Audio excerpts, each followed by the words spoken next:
Hello, everyone, and welcome back to the podcast. Today, we are stepping into one of the most transformative chapters of Persian history, the beginning of the reign of Darius the Great, a king who didn't just rule an empire, he organized it, he expanded it, he modernized it, and in many ways, he saved it.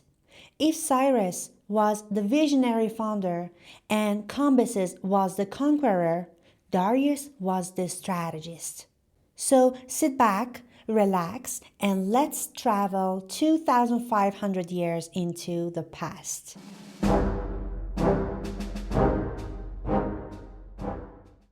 The year is 522 BCE. Persia is in chaos, and Cyrus is gone.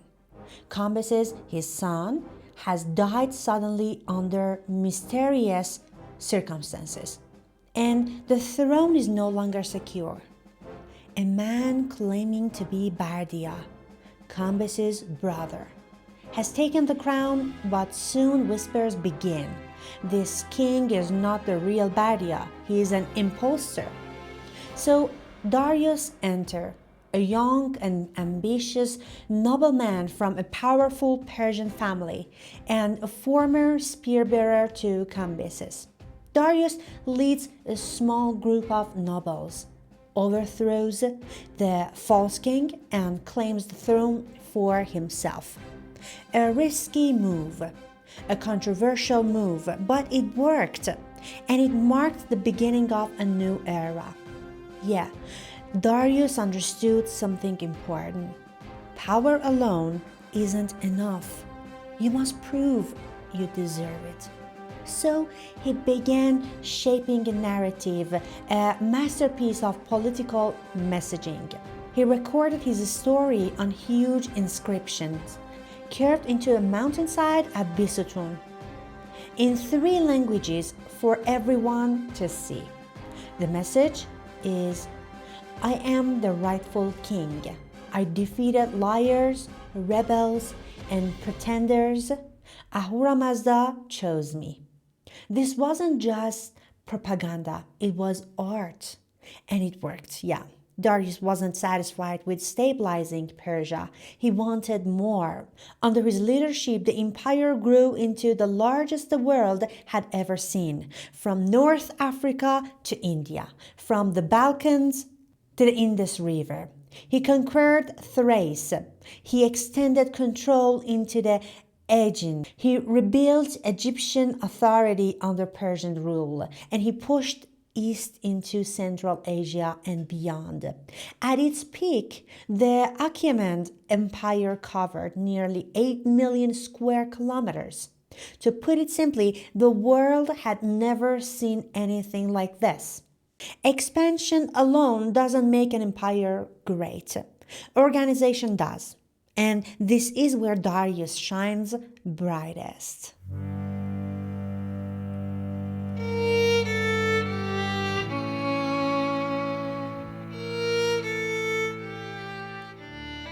He divided the empire into satrapies, provinces governed by satraps who reported directly to him, and he implemented a sophisticated tax system. He standardized weights and measures. He introduced a unified currency, the gold, which revolutionized trade. Imagine running an empire stretching across 3 continents without phones, emails, or digital databases. Darius solved that problem with intelligence and structure. The Royal Road. One of Darius' most incredible achievements was the Royal Road, a highway stretching thoroughly 2,700 kilometers from Sardis to Susa. Speed, communication, trade, military movement, all transformed. Messages that once took months could now travel in days. There is nothing in the world that travels faster than these Persian couriers.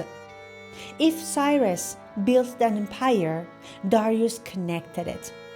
Religion, culture, and law of that era Darius respected diversity.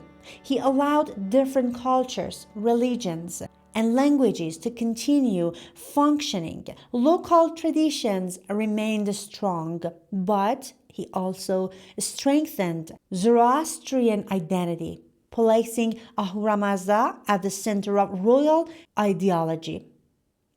He restored temples. He codified laws. He promoted justice in inscriptions and administration. For many historians, he wasn't just a ruler, he was a moral architect. The birth of Persepolis. If you ever need physical proof of Persian greatness, look no further than Persepolis. Darius began its construction in 518 BCE, a monumental capital, symbols of power carved into stone. Massive halls, iconic columns, exquisite reliefs, an international workforce. This wasn't just architecture, it was identity, it was pride. Persepolis became a visual language of empire. The Greek campaign. Of course, not everything was perfect at that time. Darius attempted to expand Persian control into mainland Greece. The campaign led to the famous Battle of Marathon. The Persians were defeated. It was a turning point, a moment that shaped history. But what matters is this: even after defeat, the empire remained strong. Darius was preparing for a second campaign. When he died, his dream of conquering Greece would pass to his son. Darius ruled for 36 years. And in that time, he transformed the world, largest empire in history up to the point.